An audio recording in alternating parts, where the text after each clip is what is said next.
কাঁচা ধনিয়া পাতা ভর্তা বানাতে লাগবে এখানে কাঁচামরিচ, রসুন, পেঁয়াজ, ধনিয়া পাতা তো অবশ্যই লাগবে, আর লবণ।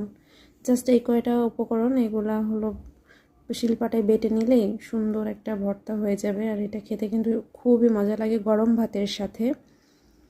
তো এখানে আমি একটু ঝাল বেশি করার জন্য 4টা কাঁচামরিচ দিয়েছি, রসুন, লবণ। আর পেঁয়াজটা আমি এখানে ছেঁচা দিয়ে নিয়েছি, পেঁয়াজটা আমি পরে দিব, কারণ কাঁচা পেঁয়াজ খেতে কিন্তু বেশি ভালো লাগে। এই যে দেখেন আমার পেস্ট করা হয়ে গেছে। এখন শুধু পেঁয়াজ মিশিয়ে নিলেই কাঁচা ধনিয়া পাতা ভর্তা একদম রেডি হয়ে যাবে। গরম ভাতের সাথে খেতে খুবই মজা লাগবে।